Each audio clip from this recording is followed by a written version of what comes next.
Last lecture में कोई issue तो नहीं था किसी किस्म का भी किसी बच्चे को? चलो जी। देखें जी, हमने अपनी बात का इख्तिताम किया था अकाउंटिंग साइकिल के ऊपर। चैप्टर पे टाइम लगाना इंपॉर्टेंट है, बिकॉज चीज़ों को हमने समझना है, चीज़ों को हमने अंडरस्टैंड करना है कि क्या चल रहा है क्या नहीं चल रहा। तो अकाउंटिंग साइकिल की शुरुआत होती है ट्रांजैक्शन से। ट्रांजैक्शन से हम जाते हैं बुक्स ऑफ प्राइम एंट्री पे। बुक्स ऑफ प्राइम एंट्री से हम जाते हैं लेजर्स बनाते हैं, लेजर से ट्रायल बैलेंस बनता है। और ट्रायल बैलेंस से हम क्या बनाते हैं, हम अपनी फाइनेंशियल स्टेटमेंट जो है वो बना रहे होते हैं। और हमने अपने फर्स्ट लेक्चर में फाइनेंशियल स्टेटमेंट्स को भी डिस्कस किया था, क्या है कैसे है और किस तरह से है, हमने वो डिस्कस आउट की थी। अब हम चलते हैं आगे और हम आगे बात करते हैं वन बाय वन की। तो ये हमारा अकाउंटिंग साइकिल है कि कहानी की शुरुआत कहाँ से होगी, ट्रांजैक्शन से होगी। फिर ट्रांजैक्शंस के बाद हम उन ट्रांजैक्शंस को रिकॉर्ड करना सीखेंगे, जो हमारी बुक्स ऑफ प्राइम एंट्री कहलाएगी। फिर उससे हम लेजर्स बनाएंगे, लेजर से हम बनाएंगे ट्रायल बैलेंस, और ट्रायल बैलेंस से फिर हम क्या बनाएंगे, अपनी फाइनेंशियल स्टेटमेंट्स जो हैं हम उन्हें बना रहे होंगे। Got it? अब हम वन बाय वन को डिस्कस करते हैं कि क्या है कैसे हैं और किस तरह से है।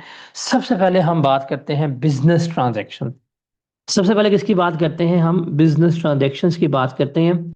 बच्चों, आप लोगों को ट्रांजैक्शंस का मतलब पता है कि ट्रांजैक्शंस किन्हें कहते हैं? आप लोगों को ट्रांजैक्शंस का मतलब पता है? अगर मैं आपसे पूछूं कि जी मुझे बताएं बाय द अंग्रेजी वर्ड ट्रांजैक्शंस क्या होती हैं, ट्रांजैक्शन।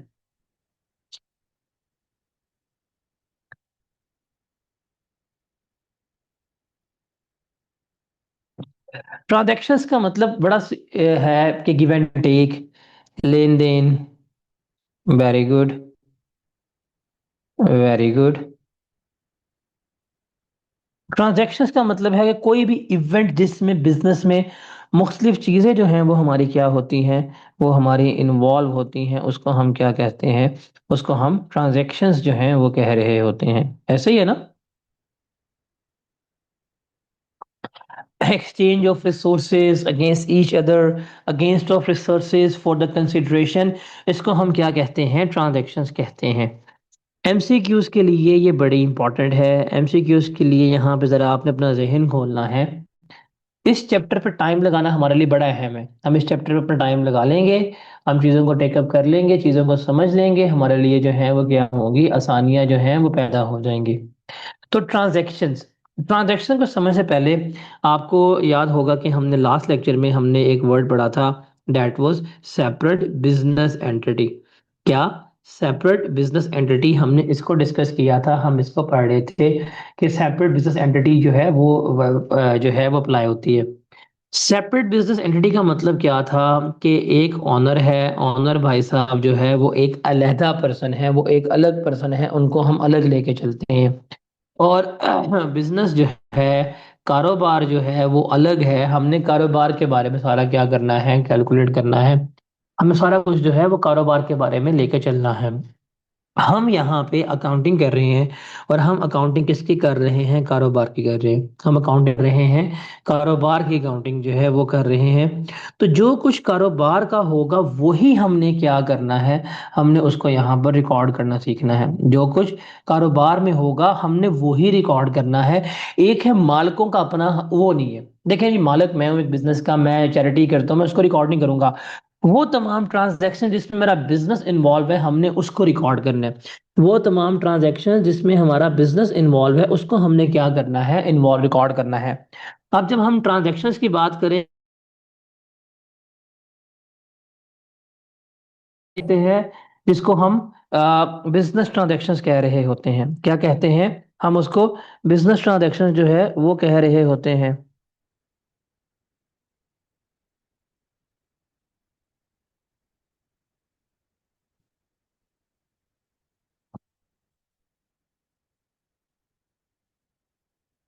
क्या कह रहे होते हैं, बिजनेस ट्रांजैक्शंस जो है, बिजनेस ट्रांजैक्शंस में हम क्या देखते हैं, हम एक देखते हैं फाइनेंशियल ट्रांजैक्शन। हम देखेंगे एक हमारे पास, उसको हम कहते हैं फाइनेंशियल ट्रांजैक्शन। क्या कहते हैं, हम उसको फाइनेंशियल ट्रांजैक्शंस कहते हैं। फाइनेंशियल ट्रांजैक्शंस का मतलब क्या है कि वो चीज़ें जहाँ पे पैसा इन्वॉल्व है, जहाँ पे फाइनेंस इन्वॉल्व है, जहाँ पे पैसा इन्वॉल्व है, हमने उसको यहाँ पे सीखना है। तो ये है पैसा। ये क्या है? ये है हमारे पास पैसा। ये क्या है हमारे पास? ये हमारे पास यहाँ पर पैसा आता है। उसको हमने क्या करना है? यहाँ पर हमने रिकॉर्ड करना है। There are multiple type of transaction. भाई आप अपने बिजनेस में एम्प्लॉयज को खाना खिला रहे हो, ये भी ट्रांजेक्शन है। आप एम्प्लॉयज को सैलरीज दे रहे हो, ये भी ट्रांजेक्शन है। सारा कुछ ट्रांजेक्शन के ज़मरे में आता है। लेकिन हमने यहाँ पे क्या रिकॉर्ड करना है? हमने जो यहाँ पे चीज़ रिकॉर्ड करनी है, उसको हम क्या कहते हैं? उसको हम अपनी फाइनेंशियल ट्रांजेक्शन जो है वो कह रहे होते हैं। उसको हम क्या कह रहे होते हैं? उसको हम अपनी फाइनेंशियल ट्रांजैक्शन जो है वो कह रहे होते हैं। तो वो हमने सारा कुछ यहाँ पे क्या करनी है? रिकॉर्ड करनी है। तो व्हाट इज ट्रांजैक्शन? कोई भी ऐसी एक्टिविटी जहाँ पे दो या दो से ज़्यादा पार्टीज इन्वॉल्व होती हैं, एक दूसरे को इफेक्ट कर रही होती हैं, दूसरे को इन्फ्लुएंस कर रही होती हैं, उसको हम क्या कहते हैं? उसको हम अपनी ट्रांजैक्शन जो कह रहे होते हैं। और हमने बेसिकली अपनी बिजनेस ट्रांजैक्शन जो है वो रिकॉर्ड करनी है कि हमारे बिजनेस में क्या इकोनॉमिक एक्टिविटी जो है वो हुई है, वो सारा कुछ जो है वो हमने क्या करनी है? रिकॉर्ड करनी होती है। ठीक है। अब ट्रांजैक्शंस हमारे पास वो हैं, मल्टीपल टाइप ऑफ ट्रांजैक्शंस हैं, लेकिन हमने देखनी है वो ट्रांजैक्शन जिसका मॉनेटरी इम्पैक्ट है। मॉनेटरी का मतलब होता है पैसा, मतलब वो चीज़ जिसमें पैसे का लेन देन है उसको हमने रिकॉर्ड करना है। उसको हम क्या कहते हैं? उसको हम फाइनेंशियल ट्रांजैक्शन जो है वो कह रहे होते हैं। तो हमने, क्योंकि हम अपनी फाइनेंशियल अकाउंटिंग पढ़ रहे हैं और हमने बनानी भी क्या है? हमने बनानी भी अपनी फाइनेंशियल स्टेटमेंट्स हैं। तो जितनी भी हमारी फाइनेंशियल ट्रांजैक्शंस हुई हैं, जितनी भी हमारी फाइनेंशियल ट्रांजैक्शंस हुई हैं, हमने सारी की सारी वो रिकॉर्ड करके वो बतानी है कि हमारे बिजनेस में क्या, कैसे, कितना कितना फाइनेंस इन्वॉल्व हुआ है, कितना पैसा हमारे बिजनेस में आया है, कितना पैसा हमारे बिजनेस में से इन हुआ है, कितना पैसा हमारे बिजनेस में से गया है, क्या हमारा फाइनेंस है, क्या हमारा खर्चा हुआ है, क्या लिया क्या नहीं लिया, कहाँ खर्च किया, कहाँ हमने स्पेंड किया। वो सारा कुछ जो है वो हमने क्या करना है? यहाँ पर रिकॉर्ड करना सीखना होता है। Got it? अब ये सारी एग्जांपल्स जो हैं वो हमारे बिजनेस ट्रांजैक्शंस की हैं। ये फाइनेंशियल बिजनेस ट्रांजैक्शन, जैसे आप कैश के ऊपर गुड्स एंड सर्विसेज बेच रहे हैं। अब आप खुद देखें, आपकी दुकान है, आप पैसे लेके चीज़ें बेच रहे हैं, आपकी चीज़ें जा रही हैं, आपके पास पैसा आ रहा है, तो ये क्या होगी? फाइनेंशियल ट्रांजैक्शन है। आप उधार पे चीज़ें बेच रहे हैं, चीज़ें जा रही हैं, जिनसे उधार लेना है, कर्जदार वो बढ़ रहे हैं, वो आएगा। आपको कैश मिल गया जिसको उधार पे बेचा था, आप उधार पे रॉ मटेरियल ले रहे हैं, आप उधार के ऊपर कैश के ऊपर रॉ मटेरियल ले रहे हैं, पेमेंट्स कर रहे हैं, लोन ले रहे हैं, लोन की रिपेमेंट कर रहे हैं, सैलरीज दे रहे हैं, गवर्नमेंट को दे रहे हैं, नॉन करंट एसेट्स हैं, ड्राइंग्स हैं, ये सारा कुछ जो है इसको हम क्या कहते हैं? ये हमारी ट्रांजैक्शंस जो हैं वो वो कहला रही होती हैं। ये हमारी क्या कहला रही होती हैं? ये हमारी फाइनेंशियल ट्रांजैक्शंस कहला रही होती हैं। इनको हमने क्या करना है? इनको हमने सीखना होता है। Is that clear?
ये जनाब क्लियर है?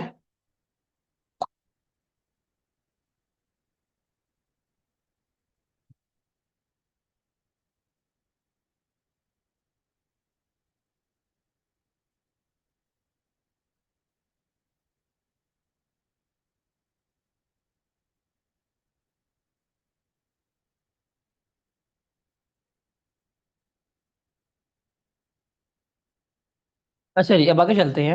अब आगे हम इनकी टाइप्स देखते हैं कि जो हमारी बिजनेस ट्रांजैक्शंस हो रही हैं, इनके टाइप्स क्या हैं। एक होती हैं हमारे पास सिंपल ट्रांजैक्शंस और कॉम्प्लेक्स ट्रांजैक्शंस होती हैं। कुछ होती हैं हमारे पास जिनको हम वन ऑफ ट्रांजैक्शंस भी कहते हैं, कुछ होती हैं जिनको हम ऑनगोइंग ट्रांजैक्शंस कहते हैं।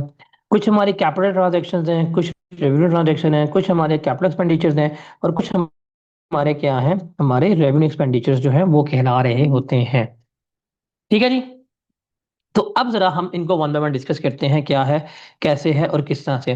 सबसे पहले हम बात करते हैं सिंपल ट्रांजैक्शंस क्या है या कॉम्प्लेक्स ट्रांजैक्शंस क्या है। सबसे पहले हम इनको देखते हैं। देखिए जी, सिंपल ट्रांजैक्शन है कि सादा काम, बिल्कुल सादा। देखिए जी, आप दुकानदार के पास गए हैं, दुकानदार के पास गुड्स ए हैं, आपने कैश पे किया और आप कैश पे करके गुड्स लेके आ गए। उससे बड़े सिंपल एंट्री की है कि भाई मैंने कैश लेके गुड्स जो है वो बेच दी हैं। तो ये क्या कहलाएगी, ये आपकी सिंपल ट्रांजैक्शंस जो है वो कहला रही होगी। ये क्या कहलाएगी, सिंपल ट्रांजैक्शन कहलाएगी। जैसे फॉर एग्जांपल, आप जाते हैं पेल फैक्ट्री के पास, पेल फैक्ट्री से जाके आप एसी खरीदते हैं, आप इनको कैश पे करते हैं और एसी लेके चले जाते हैं। तो ये एक सिंपल ट्रांजैक्शन है, एक डायरेक्ट ट्रांजैक्शन है, डायरेक्ट पार्टीज इसमें इन्वॉल्व हैं।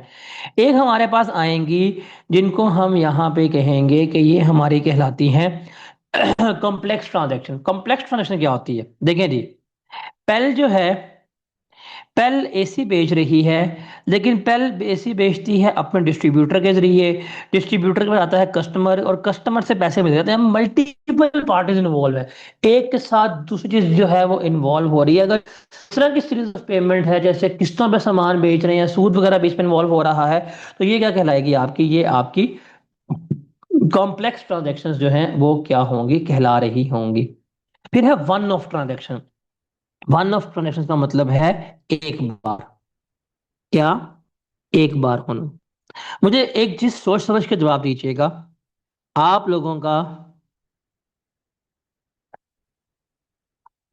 बिजनेस है, आ, आप चीनी बनाते हैं, आप क्या कर रहे हैं, आप शुगर मैन्युफैक्चरर हैं। आप क्या है, आप शुगर मैन्युफैक्चरर, आप चीनी बना के बेच रहे हैं। लेकिन आप अपनी बिजनेस में, आपके बिजनेस का एक प्लॉट है, वो आपने 2025 में, 2026 में आप लोगों ने बेच दिया। क्या आप हमेशा अपने प्लॉट बेचेंगे? नहीं, ये तो एक ही दफा हुआ है ना, बार बार थोड़ी होगा। ये क्या हुआ है, एक ही दफा हुआ है। तो जो एक ही दफा होगा उसको हम क्या कहेंगे, उसको हम कहेंगे, ये हमारा क्या कहलाएगा, ये हमारा वन ऑफ ट्रांजैक्शन जो है वो कहलाएगा। और और एक होती है हमारी ऑन गोइंग ट्रांजैक्शन, एक होती है हमारी on going transaction. On going transaction का मतलब है कि आप पे करते जा रहे हैं, हर महीने पे हो रही है। जैसे आप अपने एम्प्लॉयज को सैलरीज एक दफा पे करेंगे कि हर बार पे करेंगे, हर बार पे करेंगे ना, तो ये ऑनगोइंग ट्रांजैक्शंस हैं। अब अपने घर का रेंट जो है, बिल्डिंग का रेंट जो है, हर दफा पे करेंगे, ये ऑनगोइंग ट्रांजैक्शंस है। अब अपने बिल्स जो है ये हर दफा पे करें, तो ये क्या है, आपकी ऑनगोइंग ट्रांजैक्शंस जो है वो कहला रही होती हैं। ये आप सबको क्लियर है दोनों को?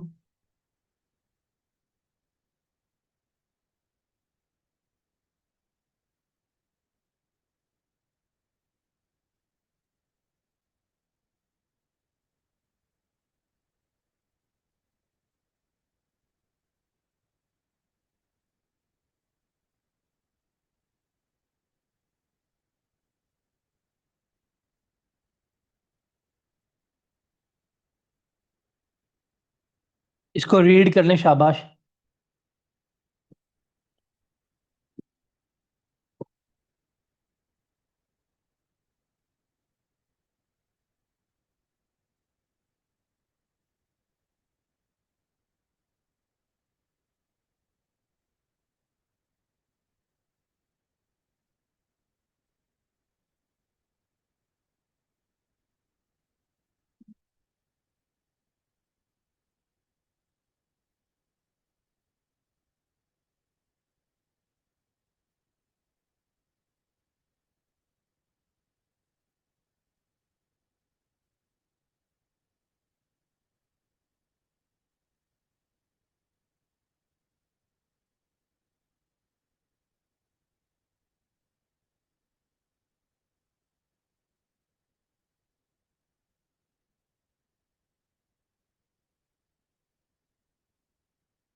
आगे चले।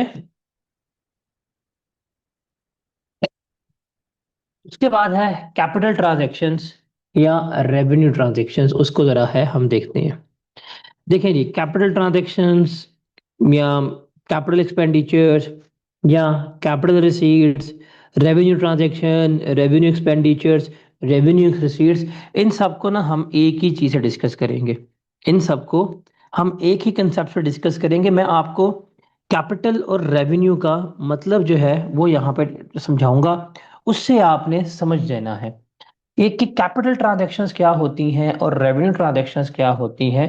उसको जरा हम जो है वो क्या करेंगे, हम डिस्कस आउट कर रहे होंगे। देखिए जी, कुछ ऐसे जब कैपिटल का वर्ड आएगा, अब चाहे कैपिटल ट्रांजैक्शंस है, चाहे कैपिटल एक्सपेंडिचर है या कैपिटल रिसीट्स हैं, एक चीज आपने याद रखनी है कि जहां पे वर्ड कैपिटल का आता है उससे मतलब क्या है। What does it means, what does it means, कि कोई भी ऐसी चीज जिसका बेनिफिट मोर देन 1 ईयर है,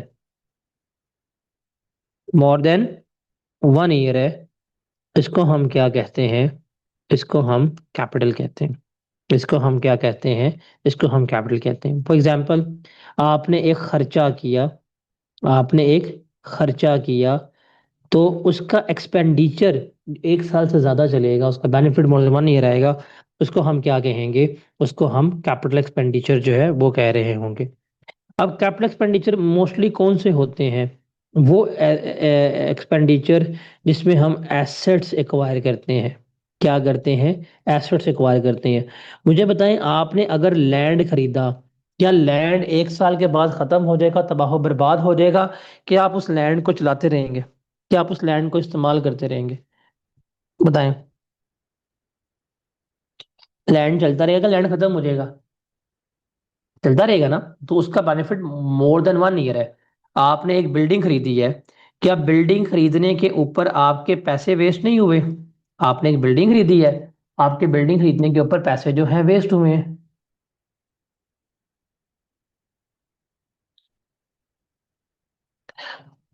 ऐसे ही है ना।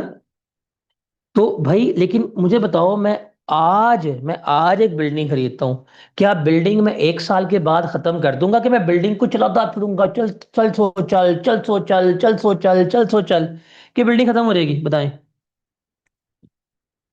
बिल्डिंग चलती रहेगी, बिल्डिंग चलती रहेगी। तो बेनिफिट मोर देन 1 ईयर है। आप एक मशीन लेते हैं,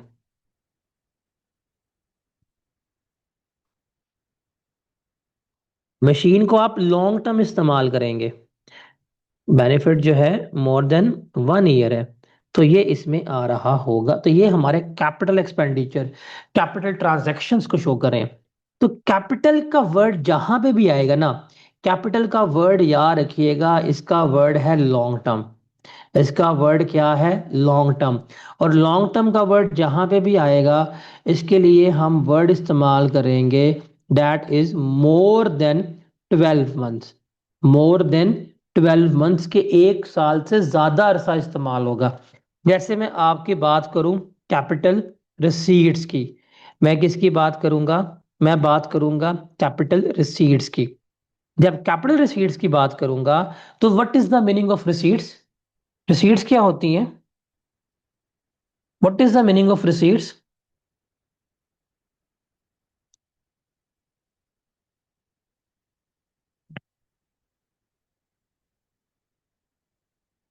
what is the meaning of receipts?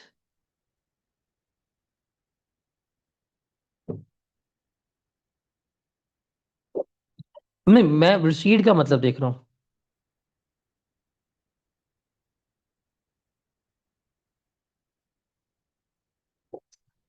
आना। क्या हो? रिसीव होना। अब कैपिटल रिसीट्स क्या है? कैपिटल रिसीट्स देखें, रिसीट्स का मतलब क्या है? आपको पैसा मिला है। आपको क्या मिला है? आपको पैसा मिला है। क्या है? आपको पैसा मिला है। क्या है? पैसा मिला है। कैपिटल का जब कैपिटल का वर्ड आ गया, ये पैसा वो है जो हम 1 साल से ज्यादा अरसा इस्तेमाल करेंगे।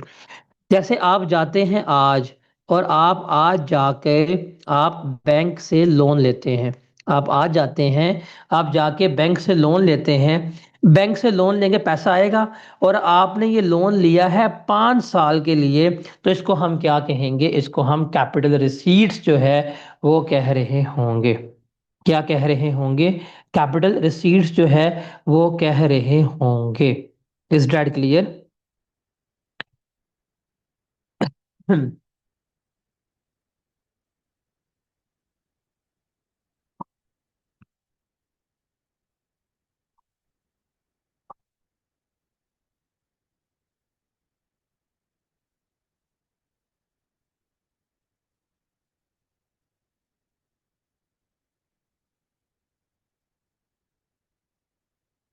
Is that clear?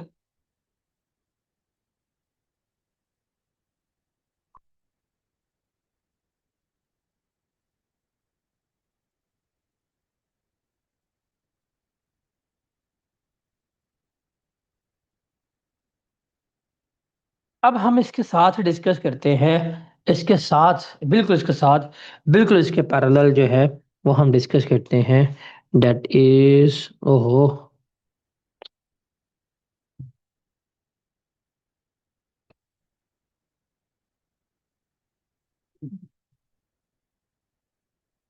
हम्म, इसके बिल्कुल साथ हम डिस्कस करते हैं।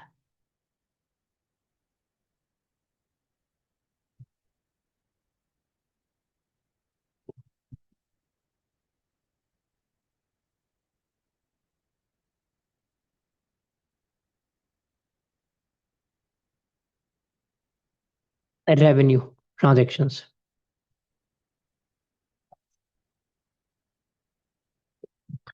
तो क्या? Revenue transactions. क्या? Revenue transactions. रेवेन्यू ट्रांजैक्शंस का मतलब क्या है? रिमेंबर, ये आपकी डे टू डे एक्टिविटी से है। ये आपकी डे टू डे एक्टिविटी से है। सिंपल, ये वो चीजें हैं जिसका बेनिफिट, जिसका खर्चा लेस देन 12 मंथ है। ये वो चीजें हैं जिसका बेनिफिट, जिसका खर्चा लेस देन 12 मंथ्स है। इनको हम रेवेन्यू ट्रांजैक्शंस कहते हैं। मुझे बताएं, बिजली का बिल हर महीने पे करते हो कि 2-2 साल के बाद पे करते हो? ना सही, हर महीने पे करते हैं। हर महीने पे करते हैं। सैलरीज हर महीने पे करते हो कि इकट्ठी 3-3 साल के बाद पे करते हो? हर महीने करते हैं। टैक्सेस हो गए, इस तरह के जो भी आपका रिपेयर का खर्चा हो गया, आपका मेंटेनेंस का खर्चा हो गया, ये सारे आपके रोजमर्रा के खर्चात हैं। तो ये क्या कहलाएगी? आपकी रेवेन्यू ट्रांजैक्शंस जो है वो कहला रही होगी। ठीक है जी। इसके साथ ही हमारे पास आएंगी बेसिकली क्या? वो होंगी that is revenue receipts. That is revenue receipts. Revenue receipts का मतलब क्या है बेसिकली? कि ये वो चीजें हैं जो रोजमर्रा के पैसे मिल रहे हैं। अब रेवेन्यू रिसीट्स कहाँ से आएगी? आप सेल ऑफ गुड्स करेंगे, तो गुड्स से जो पैसे मिल रहे हैं वो कारोबार चलाने के लिए मिल रहे हैं, तो ये क्या कहलाएगी? ये आपकी रेवेन्यू रिसीट्स जो है वो कहला रही होगी। तो आप लोगों को कैपिटल का और रेवेन्यू का जो डिफरेंस है वो चला पता कि what is the difference between capital expenditures and revenue expenditures और नॉट? बताएं जी। ये सबको क्लियर है? ये सबको क्लियर है? If this is clear to everyone, here is your exercise. Just read the question, take your time, and answer me. Shabash.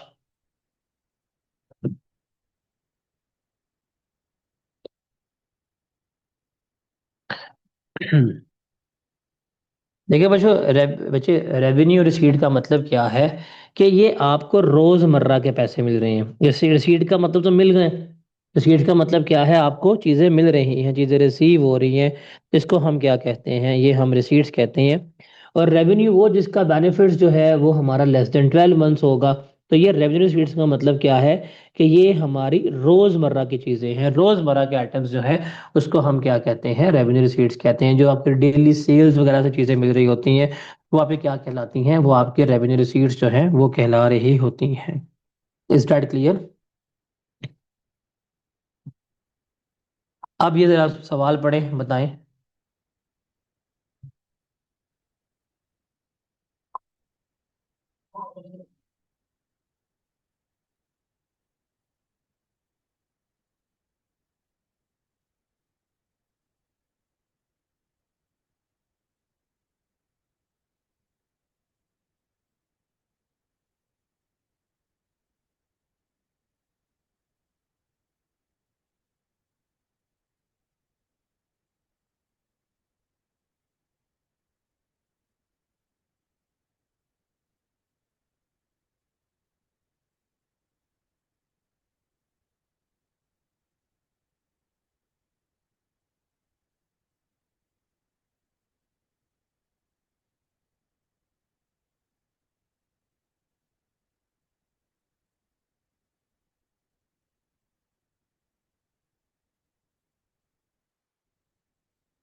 हो गया। अब देखें जी, पहले जी कहते जी विंग ए इज रिपेयर। देखिए मैंने अभी पढ़ा था, रिपेयर तो आप साल में 10 दफा करवा लो। रिपेयर जो है वो आप एक साल में 10 दफा करवा लो, 20 दफा करवा लो, 30 दफा करवा लो, 40 दफा करवा लो। तो रिपेयर तो विद इन ईयर हो रही होती है ना। तो ये हमारा क्या है, ये हमारा रेवेन्यू एक्सपेंडिचर है। फिर जी इंजन इज रिप्लेस, आप एक गाड़ी का इंजन चेंज कर लो, क्या आप गाड़ी का इंजन हर साल चेंज करते हो? नहीं, वो तो लॉन्ग टर्म लेके चलते हो। तो ये क्या कहलाएगा, आपका कैपिटल एक्सपेंडिचर्स कहलाएगा। अब लोन बोरो किया आपने और लोन लंबा टर्म चलेगा, ये भी क्या है, कैपिटल रिसीट्स कहलाएगी। इंटरेस्ट, इंटरेस्ट हर साल पे होना होता है, तो ये आपका एवरी ईयर हो रहा है, ये आपका रेवेन्यू में आएगा। फिर wages paid by a building contractor to his own staff for construction and office room, salaries, salaries तो हर साल पे होती हैं, साल में मल्टीपल टाइम पे होती हैं, तो ये क्या है, रेवेन्यू एक्सपेंडिचर्स है। फिर purchase of machinery for use in business, machinery one time purchase हुई है, ये क्या कहलाएगा, कैपिटल एक्सपेंडिचर। फिर purchase of soft drink vending machine for canteen, machine है, कैपिटल एक्सपेंडिचर है। Annual motor vehicle tax, tax तो हर साल पे हो रहा है, तो ये जो हर साल है या साल के दौरान है वो रेवेन्यू कहला रहे होंगे। तो दैट इज योर आंसर। बताएं जी, किस किस का कौन कौन सा गलत था? आप लोगों को जवाब समझ लग गए आपके?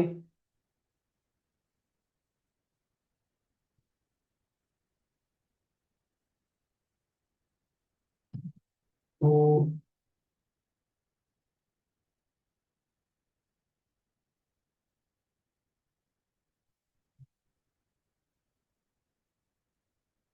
अब जरा हम एंटर होते हैं अकाउंटिंग की दुनिया में।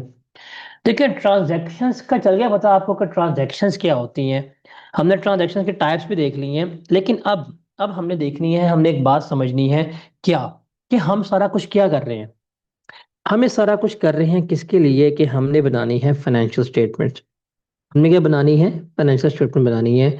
वो जो आपका लेक्चर नंबर 1 था ना, वो जो आपका, वो जो लेक्चर नंबर 1 था, उस लेक्चर नंबर 1 में हमने पढ़ा था कि भाई there are multiple shareholders. हमने एक कंपनी देखी थी, उसके 9,000 प्लस शेयर होल्डर्स थे। 9,000 प्लस शेयर होल्डर्स थे। 9,000 लोग उस कंपनी में शेयर्स लेके बैठे हुए हैं। और जो कंपनी है वो तमाम शेयर होल्डर्स को क्या है, जवाबदेह है।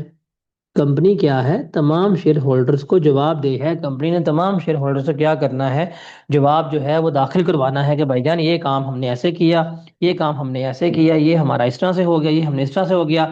तो कंपनी हर एक की व्हाट्सएप का रिस्पॉन्स तो नहीं कर सकती, कंपनी हर एक के सवाल का जवाब तो नहीं दे सकती। तो कंपनी कैसे कम्युनिकेट करेगी, कंपनी अपनी बनाएगी फाइनेंशियल स्टेटमेंट्स, और इन फाइनेंशियल स्टेटमेंट्स को छाप देगी, पब्लिश कर देगी। उन फाइनेंशियल स्टेटमेंट में कंपनी के हर एक मैटर को क्या किया जाएगा, तफसील में डिस्कस कर दिया जाएगा, ताकि कोई सवाल इनके माइंड में आए वो यहाँ पे पढ़े फाइनेंशियल स्टेटमेंट में, इनको जवाब मिल जाए। और अगर तब भी कोई सवाल हो तो जो कंपनी की मीटिंग्स होंगी, मीटिंग्स में आके हमारे से फेस टू फेस जो है वो सवाल पूछ लिया जाए कि भाई ये ऐसे है वो वैसे है, तो हमने क्या करना है, हमारा मकसद क्या है। हम ये सारी अकाउंटिंग पढ़ रहे हैं, हम ये जो पीआरसी में अपनी अकाउंटिंग पढ़ेंगे, हम जो कैफ में अपनी अकाउंटिंग पढ़ेंगे, जो हम अपनी सी फैप में अकाउंटिंग पढ़ेंगे, इन तमाम अकाउंटिंग्स का ऑब्जेक्टिव्स क्या है, इन तमाम अकाउंटिंग का मकसद क्या है, कि हमने एंड पे क्या बनानी है, हमने एंड के ऊपर अपनी फाइनेंशियल स्टेटमेंट जो है वो बनानी है। तो हमने देखना है कि फाइनेंशियल स्टेटमेंट्स होती क्या है, उसको ज़रा हम यहाँ पे देखनी है। तो what are financial statements? Financial statement basically are the reports of an entity. क्या है, रिपोर्ट्स ऑफ एन एंटिटी। जैसे आप लोगों को याद होगा, आप स्कूल में थे, मैट्रिक तक जो है आप लोगों ने कैसा पढ़ा कैसा नहीं पढ़ा। तो जब आपका फाइनल टर्म्स होते थे, तो फाइनल टर्म्स के बाद आप लोगों का क्या एक रिपोर्ट कार्ड जो है, वो कंपनी स्कूल वाले जो है जारी नहीं करते थे कि जी ये फलाने बच्चे का रिपोर्ट कार्ड है, ये इसके ग्रेड्स हैं, ये इसकी चीज़ें हैं, क्या सारा कुछ जो है वो हम रिपोर्ट नहीं करते थे? हम सारा कुछ वो रिपोर्ट करते थे कि जी इसके फर्स्ट टर्म में इतने पेपर मार्क्स थे, सेकंड टर्म में इसके इतने थे, थर्ड टर्म में इसके इतने थे, इतने इसके परसेंटेज मार्क्स आए हैं, ये इसकी परसेंटेज है, ये इसकी वेटेज है। आप सारा कुछ जो है वो क्या करते थे, आप सारा कुछ जो है वो बताते थे। ये इसका बिहेवियर है, ये इसका ग्रेड है, ए प्लस है, ए स्टार है। तो वो एक हमारी पूरे एक साल की, जो हम स्कूल में होते थे, हमने एक साल में क्या कुछ करतूतें घोली हैं, उसके एक रिपोर्ट कार्ड आती थी। और हाय क्या बचपन में हम होते थे शरीफ, हमारी हर रिपोर्ट कार्ड में ए प्लस ए स्टार लिखा होता था। मैं अभी अपनी सफाई कर रहा था वार्डरोब की, तो मुझे मेरी ना क्लास 2 की रिपोर्ट कार्ड मिल गई। ओए होए होए, क्या टीचर ने तारीफें की हुई थी, इंटेलिजेंट, पंक्चुअल एंड क्या कहते हैं, ओबीडियंट पर्सन। मैंने कहा यार ये मेरी हो नहीं सकती, ये मैं नहीं मानता, लेकिन वो रिपोर्ट कार्ड्स थी। सिमिलरली उन रिपोर्ट कार्ड की बेसिस के ऊपर जो है फिर हमें क्या मिलता था, इनाम भी मिलते थे। जैसे ही रिपोर्ट कार्ड आती थी तो हम माँ बाप खुश होते थे, गेम्स दिला देते थे, कैसेट्स दिलवा दी, स्कूटी ले दी, क्रिकेट बैट ले दिया, तो इनाम मिलते थे उन रिपोर्ट कार्ड की बेसिस के ऊपर। अब देखें, वो जो हम स्कूल में पढ़ते थे, वो स्कूल के रिपोर्ट कार्ड जो हमारी आती थी, उन रिपोर्ट कार्ड का स्टेक होल्डर कौन था? स्टेक होल्डर का मतलब क्या होता है कि वो बंदा जिसका आप में इंटरेस्ट हो, वो बंदा जिसका इंटरेस्ट हो, जिसका मुफाद हो, उसको हम कहते हैं स्टेक होल्डर। तो स्टेक होल्डर कौन होते थे? स्टेक होल्डर होते थे अम्मा, स्टेक होल्डर होते थे अब्बा जी। ये थे स्टेक होल्डर, ये हमारी रिपोर्ट कार्ड के बेसिस के ऊपर फैसला करते थे कि बच्चा सही जा रहा है, बच्चा सही नहीं जा रहा, बच्चे की करतूतें क्या है क्या नहीं है, इसकी टांगे तोड़नी है, फंडने है, गिफ्ट देना है, सारा उस रिपोर्ट कार्ड की बेसिस के ऊपर होता था।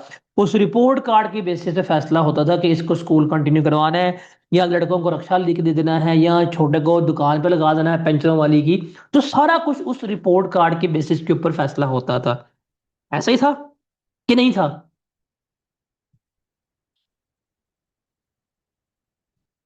ऐसा ही था ना सर? सिमिलरली कंपनी,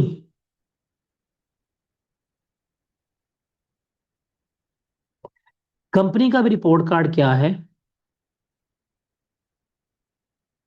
उसकी फाइनेंशियल स्टेटमेंट्स है। कंपनी का भी रिपोर्ट कार्ड क्या है? उसकी फाइनेंशियल स्टेटमेंट्स है। कंपनी हर अपनी करतूत, कंपनी हर अपनी करतूत, कंपनी हर अपनी परफॉर्मेंस, कंपनी सारा कुछ जो है वो क्या करती है, वो इसमें छाप देती है। कंपनी क्या कर देती है, सारा कुछ जो है वो इसमें क्या कर देती है, छाप देती है कि ये रिपोर्ट है, ये सारा कुछ है। इस रिपोर्ट कार्ड्स को हम क्या कहते हैं? इन रिपोर्ट्स कार्ड को फाइनेंशियल स्टेटमेंट कहते हैं।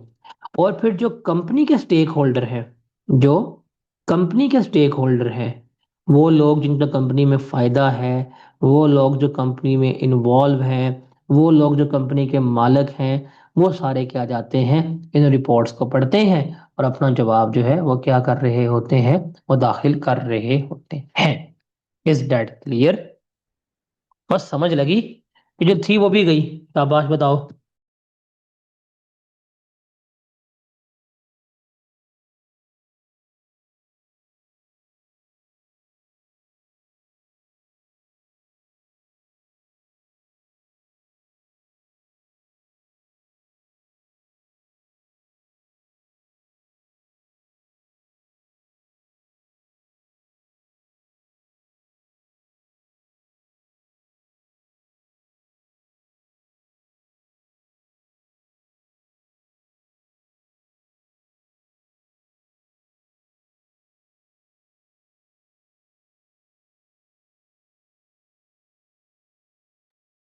हाँ भी क्लियर है। अब फाइनेंशियल स्टेटमेंट्स होती क्या है? देखो, जहां पे भी आपको फाइनेंशियल स्टेटमेंट्स का वर्ड लिखा हुआ आएगा ना, तो फाइनेंशियल स्टेटमेंट में ये 5 चीजें शामिल होती हैं। इन सब को कंबाइंड क्या कहते हैं? फाइनेंशियल स्टेटमेंट्स कहते हैं। इन सबको क्या कहते हैं? कंबाइंड जो है वो फाइनेंशियल स्टेटमेंट्स जो हैं वो कह रहे होते हैं। अब वो कौन कौन सी है? एक है स्टेटमेंट ऑफ फाइनेंशियल पोजीशन। इस फाइनेंशियल पोजीशन में हम क्या करते हैं, हम अपने एसेट्स और हम अपनी लाइबिलिटीज जो हैं वो लिखते हैं।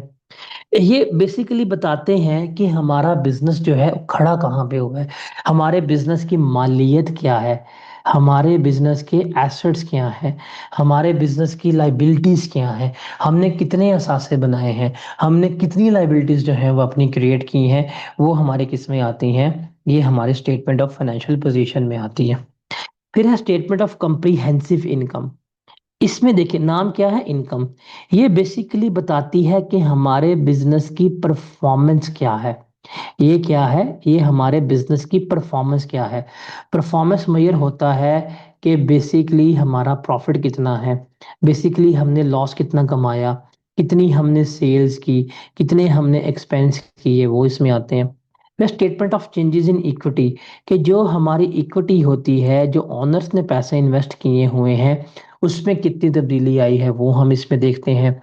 Statement of cash flows, cash flows में हम देखते हैं कि हमारे बिजनेस में कैश कितना है, कितना कैश आया, कितना कैश गया, वो देखते हैं।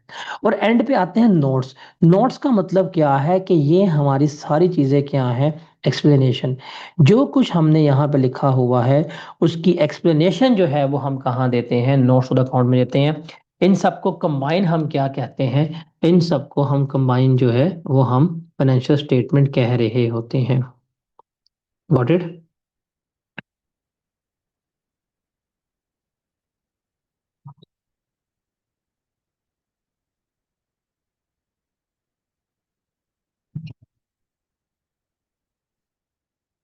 Got it?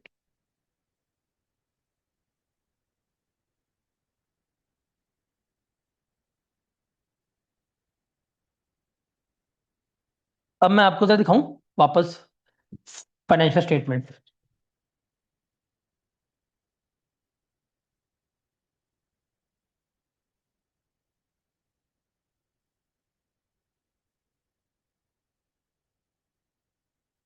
मैं आपको दिखाता हूँ फाइनेंशियल स्टेटमेंट, लास्ट है याद, हम लास्ट में हमने देखी थी फाइनेंशियल स्टेटमेंट, तो आपने इसको माइंड में रखना है। हम यहाँ पे जाएंगे और ओहो, हमने financial statement last time download की थी ना। ये है हमारे पास, ये है जी हमारे पास हमारी फाइनेंशियल स्टेटमेंट।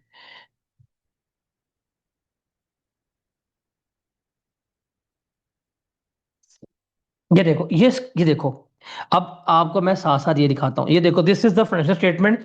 कौन सी पांच बातें हैं? Statement of financial position, statement of comprehensive income, statement of changes in equity, statement of cash flow, notes to the financial statement. इनको हम कंबाइन क्या कहते हैं, इनको हम कंबाइन कहते हैं फाइनेंशियल स्टेटमेंट। तो सर ये फाइनेंशियल स्टेटमेंट है, ये पहले की क्या है, फाइनेंशियल स्टेटमेंट, जो उसने हमें क्या की है, गिवन की है। अब देखो, उसने सारा कुछ बताया कि भाई क्या है क्या नहीं है। अब देखो, governance report, director report, stakeholder relationship, sustainability report, audited financial statement. अब देखो ये है IO01 से लेके 166 तक। तो हम यहाँ पे जाते हैं IO01 के ऊपर। मैं यहाँ पे पेज खोल लेता हूँ। IO01, एक मिनट, Ctrl+F, IO01।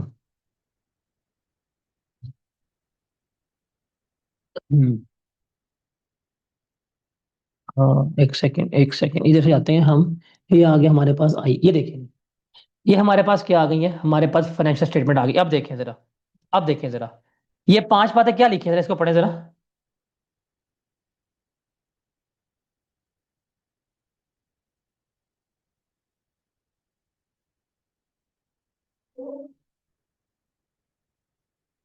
ये क्या लिखा हुआ है?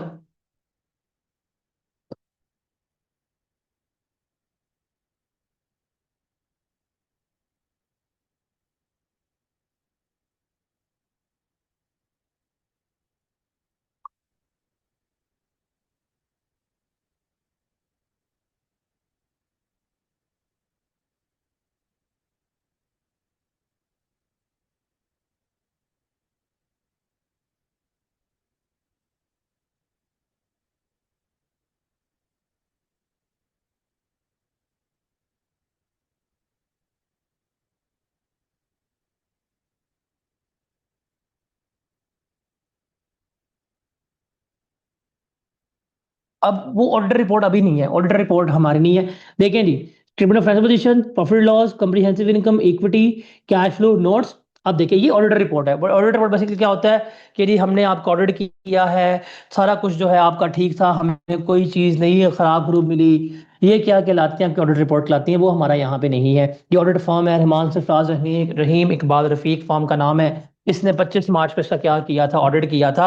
तो आपने ऑडिटर बन के आपने ऑडिट ही करना है, ये आपने ये ऑडिट ही क्या करना है, करना है। अब देखो, ये देखो पहली किसी statement of financial position, sir ये है स्टेटमेंट ऑफ फाइनेंशियल पोजीशन, कि ये बता रही है।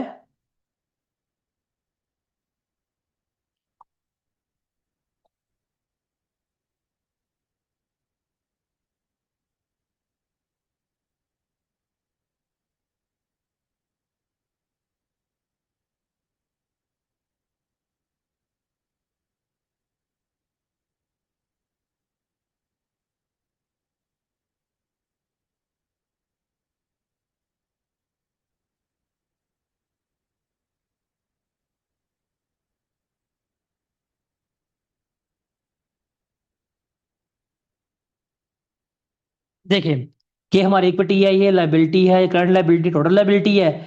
और हम बताएंगे ये एसेट्स है। देखें ये क्या है, non current assets.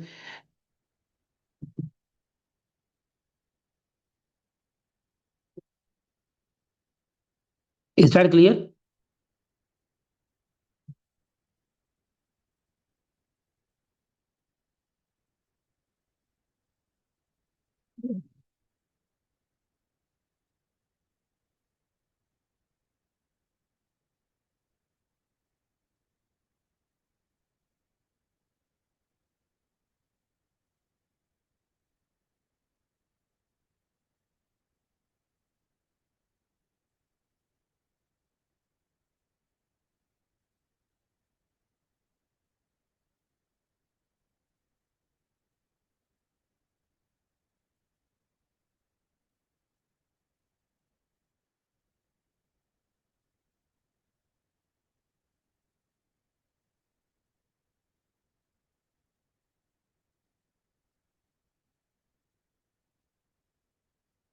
Is that clear?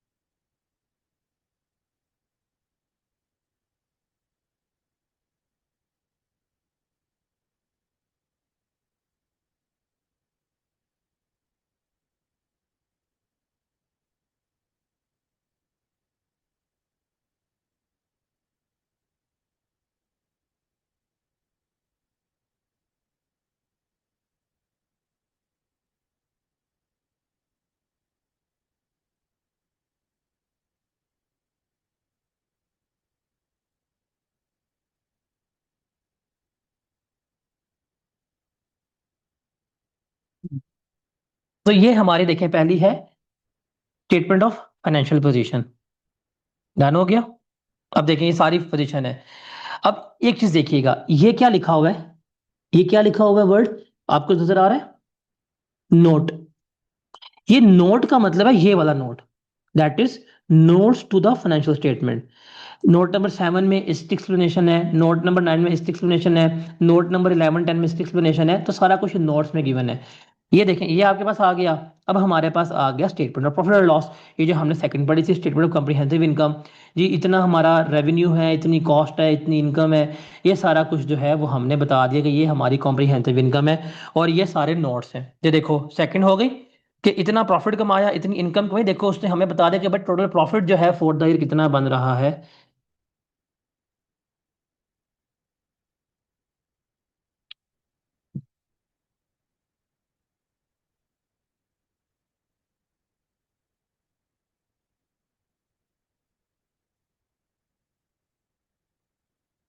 Clear है ये? दो स्टेटमेंट्स हो गई।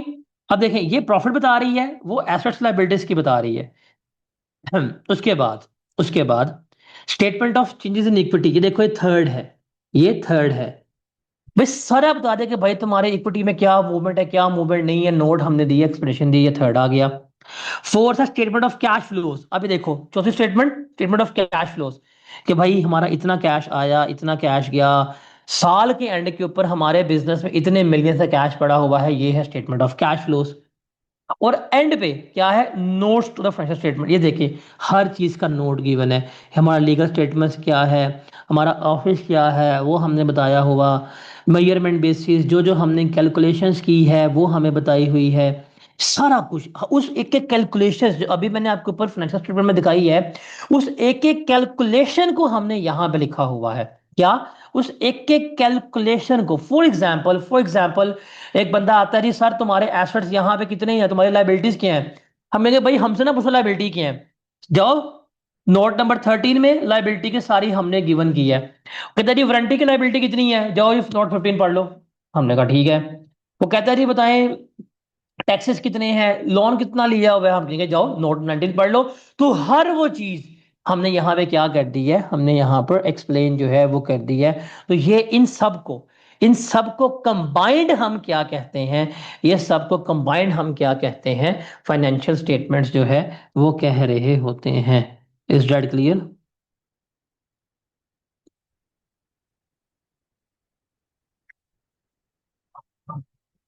Is that clear? और समझ लगी? कुछ बड़ा बड़ा फील हो रहा है कि भाई तुम जिंदगी में ये इंपॉर्टेंट काम कर रहे हो, तुम लोगों ने ये बनानी है। ये तुम्हें चीज अभी दिखाई ना मैंने, ये चीजें तुमने बनाना है, ये सारा कुछ तुमने करना है, तुम्हें वो दिखाओ तुम्हारा मुस्तकबिल। इन सबको कंबाइंड हम क्या कहते हैं, इनको हम फाइनेंशियल स्टेटमेंट जो है वो कह रहे होते हैं। Is that clear? तो accounting is a practical subject, accounting is a practical subject. तो मैं आपको क्या करता हूं, जो प्रैक्टिकल चीजें हैं मैं आपको वो बता रहा हूं, जो प्रैक्टिकल चीजें हैं मैं आपको वो बता रहा हूं कि ये सारा कुछ करना है। मैं जबानी बातें नहीं करूंगा, मैं आपको हर वो चीज बताऊंगा रियलिस्टिकली जो एग्जिस्ट करती है। आप लोगों को याद है, आप लोग इंटरमीडिएट में वो फिजिक्स पढ़ के आए हुए हैं और केमिस्ट्री पढ़ के आए हुए हैं, वो Rutherford atomic model, Bohr atomic model, फिर हाइब्रिडाइजेशन, हाइब्रिडाइजेशन बस रट्टे मारते थे आप। जावेद बिन हयान के बाद वो बंदा जो है गलत निकला, फिर रट्टे मारते हो उधर फोड़ के, जी सॉरी ये भी गलती होगी, फिर रट्टे मारते हो बहुत सर ये भी गलती होगी, फिर जाते हो हाइब्रिडेशन में ये भी गलती होगी। तो वो सारा हाइपोथेटिकल था। हम यहाँ पे हर वो चीज़ पढ़ रहे हैं जो प्रैक्टिकली एग्जिस्ट करी, जो आप अपनी लाइफ में जाके करनी है। तो इसको हम क्या कहते हैं, अकाउंटिंग्स जो है वो कह रहे होते हैं। ये सारा जो है वो हम क्या करते हैं, उसको हम यहाँ पर डिस्कस आउट कर रहे होते हैं। Is that clear? Is that clear?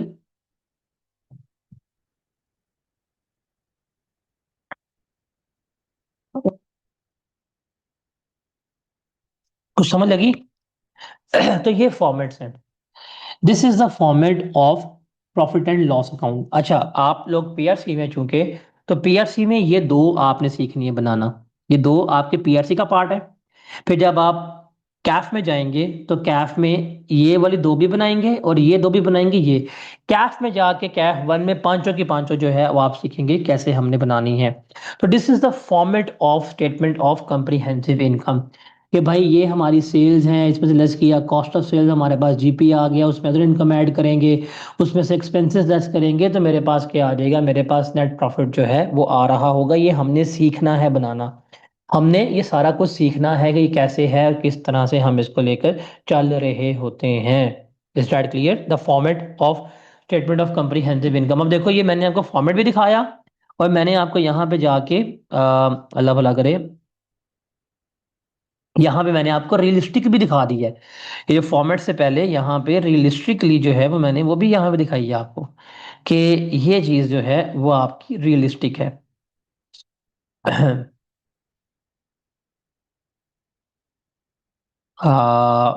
ये देखिए, ये स्टेटमेंट ऑफ फाइनेंशियल पोजीशन जो है वो आती है। ये मैंने आपको यहाँ पे बताई, ये कंपनी का रियल 2014 का मैंने बताया भाई, रेवेन्यू है, कॉस्ट ऑफ सेल्स लेस है, जीपी आ गया, उसमें से इनकम ऐड की, सेलिंग डिस्ट्रीब्यूशन एडमिन एक्सपेंसेस जो हैं वो लेस करवाए, ऑपरेटिंग प्रॉफिट आ गया, फाइनेंस कॉस्ट, सारा कुछ। तो भाई यही फॉर्मेट है, यही फॉर्मेट सिखा रहा हूँ। कोई मेरा जाती फॉर्मेट नहीं है, मैं आपको एज पर स्टैंडर्ड लेके चल रहा हूँ, किस तरह हम चीज़ों को कैरी जो है वो कर रहे होते हैं। Is that clear?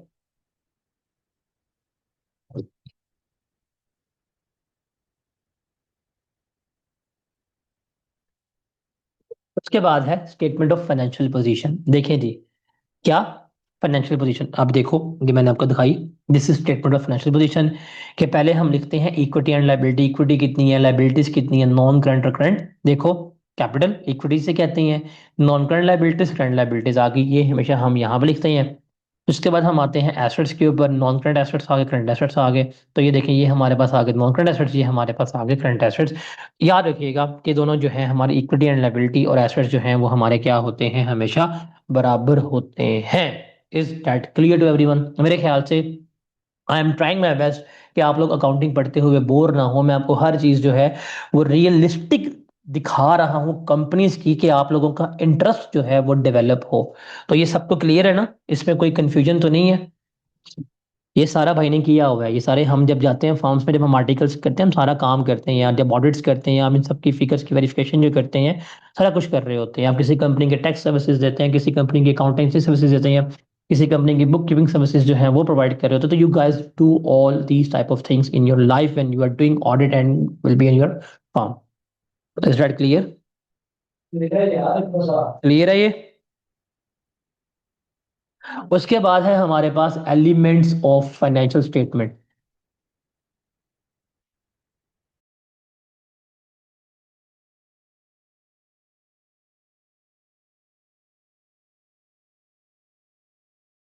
उसके बाद क्या है हमारे पास, elements of financial statement.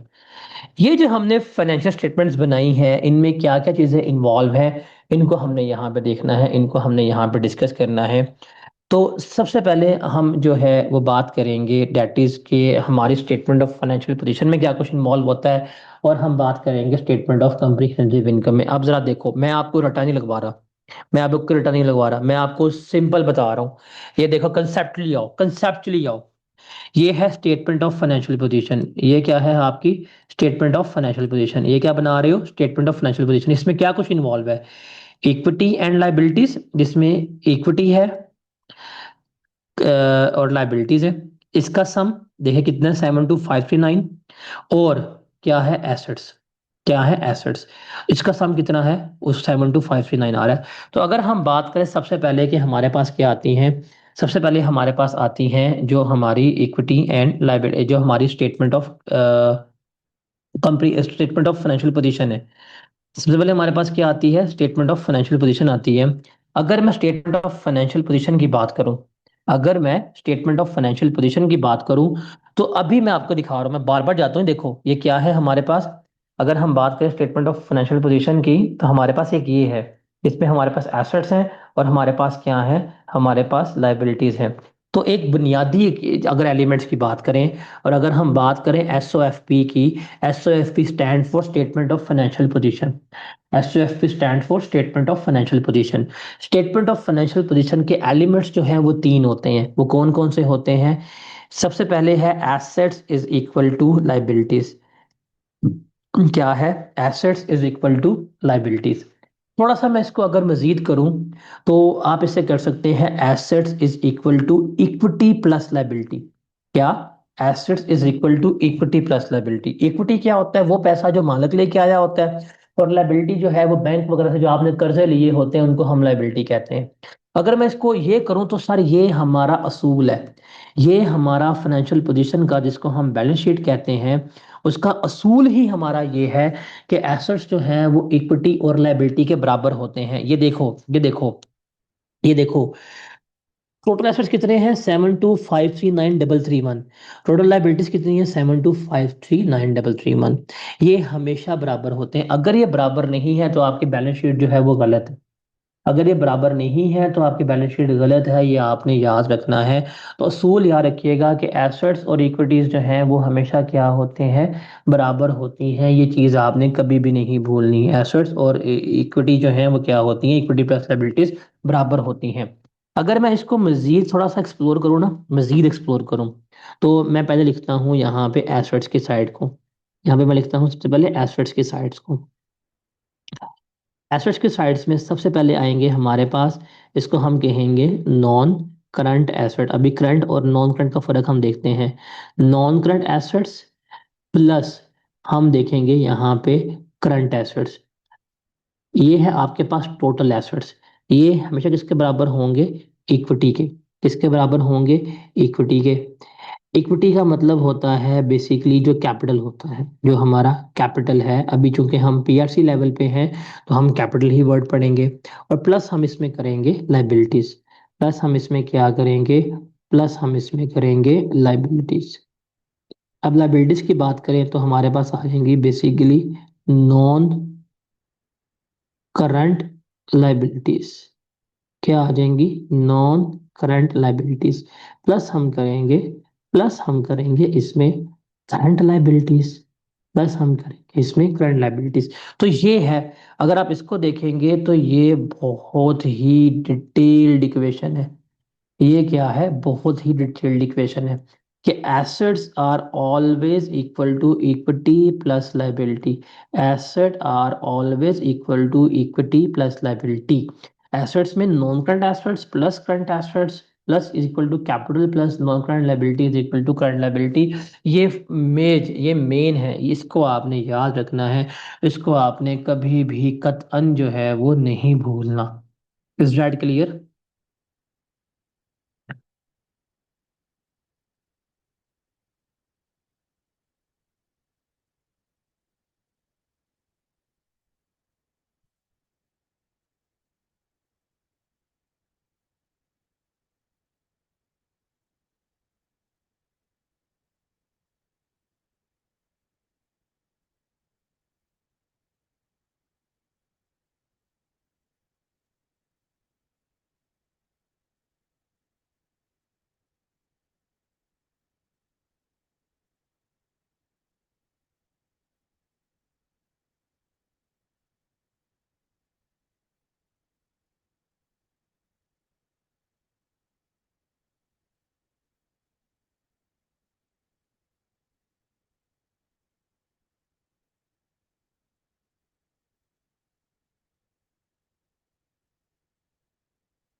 Is that clear?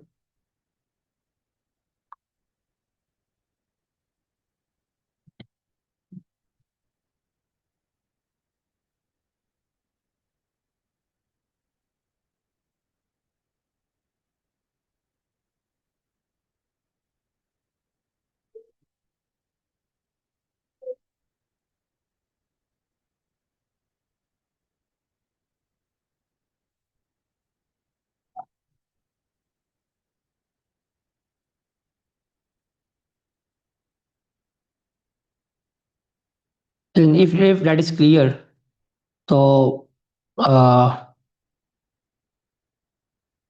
आगे जी, solve this questions with me.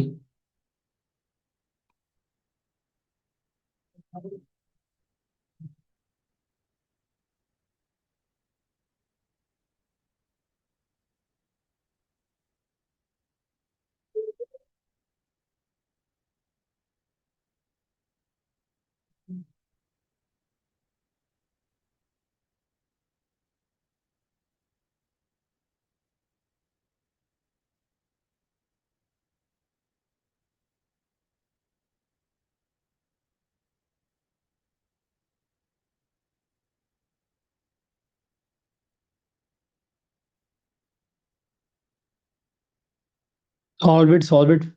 Hurry up.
अपना याद रखिएगा, ये वाला जो अकाउंटिंग इक्वेशन है, अकाउंटिंग इक्वेशन कभी आपने भूलनी नहीं है।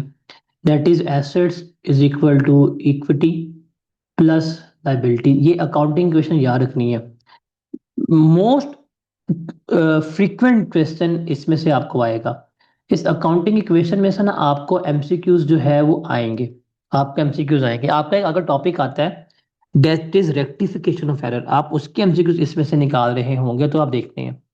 देखिए जी, कहता है जी ये हम हमारा असूल है, हमने क्या करना है, हमने इसके मुताबिक ही जो है वो क्या करना है, हमने लेके चलना है। हमने इसके मुताबिक ही जो है वो क्या करना है, लेकर चलना है। क्या करना है, हमने इसके मुताबिक ही लेके चलना है। अब एसेट 60,000 की हैं, लाइबिलिटीज 15 की है, तो कैपिटल कितने का होगा हमारा यहाँ पर, 45,000 का होगा। कितना होगा, 45,000 का होगा। Got it.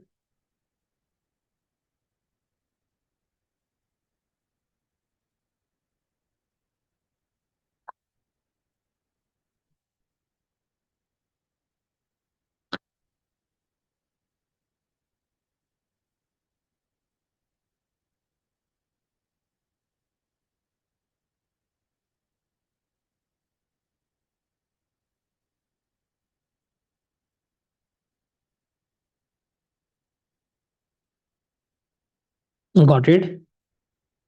दूसरा, अगर ये 80,000 है, ये 56 है, तो 56 जमा दिस क्या होना चाहिए, 80 होना चाहिए। तो कितना करेंगे, 24,000 करेंगे तो हमारे पास 80 हो जाएगा। ये 58 और 18 है तो 76 बनता है। तो ये कितना होना चाहिए, एसेट्स हमारे 76,000 के होने चाहिए। ये 120 है, लाइबिलिटी 27 है, तो कैपिटल कितने का होना चाहिए, 93 का होना चाहिए। उसके बाद ये 1.5 लाख है, ये 97 का है, ये कितना होना चाहिए, ये 53 का होना चाहिए। ये 95 है, ये 36 है, तो ये कितने का होना चाहिए, 131 का होना चाहिए। ये है आपके पास, इसमें से आपको लाजमी एमसीक्यूज जो है वो आएगा, वो लाजमी जो है वो आएगा। Is that clear?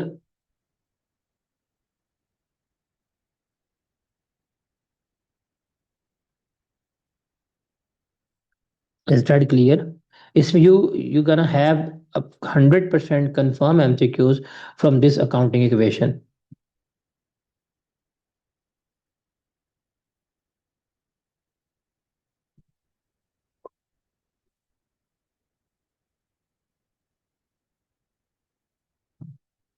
हमें लगी अकाउंटिंग क्वेश्चन की?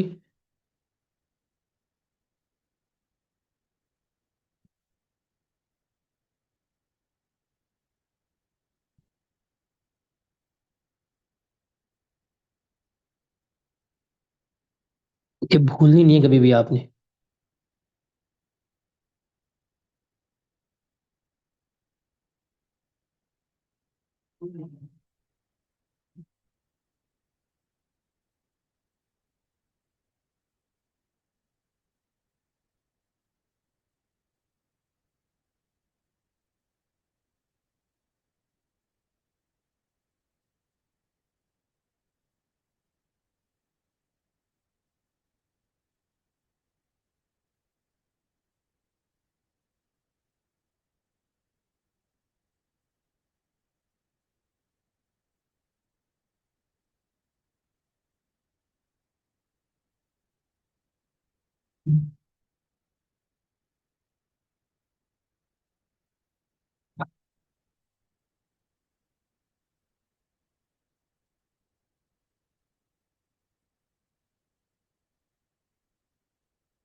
क्लियर है ये?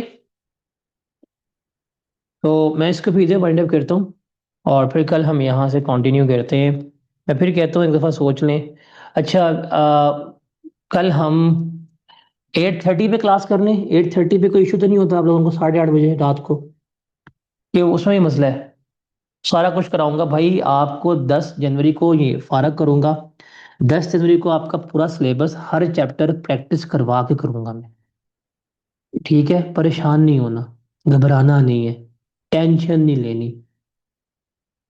क्लियर है? 11 जनवरी को मुझे बताना है आप।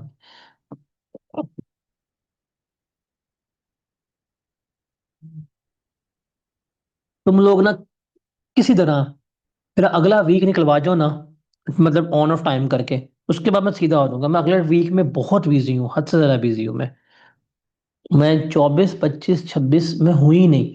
तो 24 25 26 का आपकी लाइव क्लास भी नहीं होगी। 24 25 26 का मैं चैप्टर रिकॉर्ड करके आपके पोर्टल के ऊपर अपलोड करूंगा ताकि आपका लेक्चर मिस ना हो। इतना बिजी हूँ मैं। 24 25 26 3 दिन। 8 8:30 इवनिंग कह रहा हूँ, देखिए मुझे पता है आप लोग नहीं मानेंगे। तो कल 9:30 बजे ही क्लास करेंगे, जो रेगुलर टाइम है। तुम लोग सुबह मान जो सुबह 7:30 बजे मैं तुम्हारी क्लास कराऊंगा। 9 9:30 बजे खत्म करेंगे, तुम जिंदगी में आजाद करोगे। खैर, कल फिर 9:30 बजे मिलते हैं। समझ आया? आज का लेक्चर सबको समझ आया? तो आप लोगों ने अपना फीडबैक क्लास में देना है। जो फीडबैक नहीं देगा उसको पता है मैं क्या कहने वाला हूँ। तो इंशाल्लाह कल मिलते हैं। अल्लाह हाफिज।